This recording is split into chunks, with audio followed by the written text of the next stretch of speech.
And in this context, from the Gaza Strip, our colleague Huda FUGAZI gives us more details about the latest Israeli bombardments in the Jabalia refugee camp. Yesterday was considered one of the most atrocious and genocidal days since the beginning of the terrestrial military operation in the north of the Gaza Strip, specifically in the refugee camp of Jabalia by the Israeli army, which is already entering its 21st day in a row. Yesterday, the Israeli army committed various crimes, whether with hospitals, with civilians, as well as with the attack on residential houses. First of all, I would like to highlight the aggression that was committed against the different hospitals of the camp of Jabalia, as well as with the medical personnel, with the patients, with the wounded.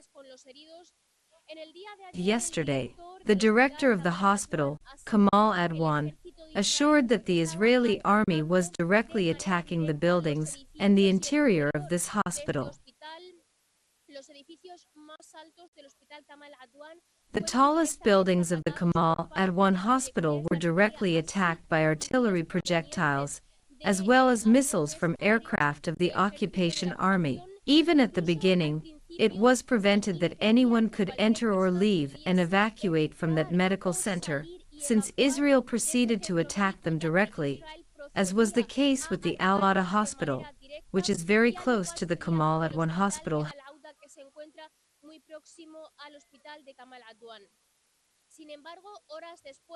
However, hours later, and after these two hospitals were invaded and surrounded by the occupation forces, Israeli army soldiers began to call on the administration of the Kamal Adwan hospital, of the Al-Adha hospital, as well as the administration of the Media Luna Roja International Organization, as well as the Red Cross, and began to order them to evacuate the buildings and those medical centers without taking anything with them, and to go in a straight line to the Indonesian hospital, which is also located in the camp of Jabalia.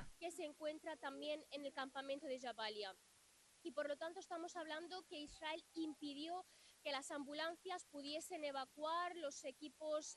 de medicina.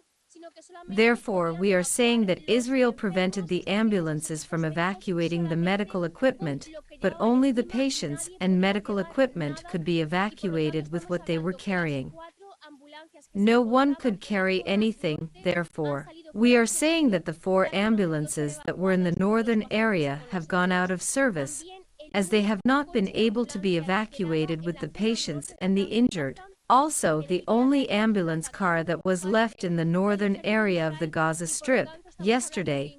was attacked by the Israeli army, and therefore we are saying that even the firefighters, the civil defense forces, have been left without the only car that could go to the places of the incidents to be able to put out the fires and, above all, the mechanisms that were used to be able to remove the rubble and get the victims and the injured out of the ruins. Therefore, we are saying that Israel has intentionally caused the collapse of the health system,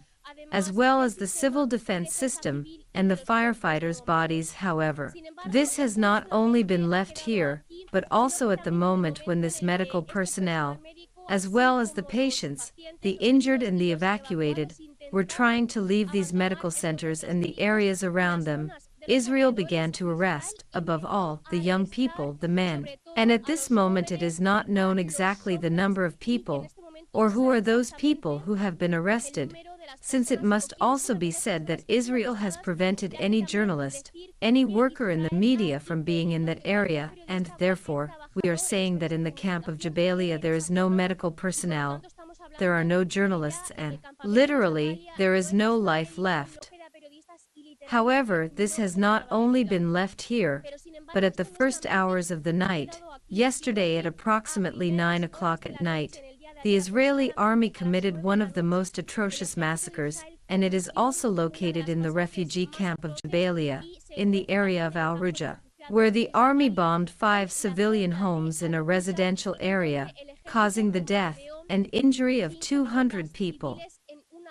However, so far we have not been able to know exactly the exact number of victims, the exact number of injured, but it is reported that approximately 200 people were killed, in addition to the injured, and therefore, we are talking about one of the most atrocious massacres committed by the Israeli army.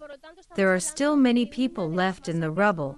There are injured who have not been able to be treated due to the fact that all the medical centers and hospitals have been completely out of service, and therefore, for more than 20 consecutive days, it can be said that the camp of Jabalia is being ruined. It is being destroyed by the Israeli army, and so far, nobody is doing anything to stop these genocidal acts against the innocent civilian population in the refugee camp of Jabalia.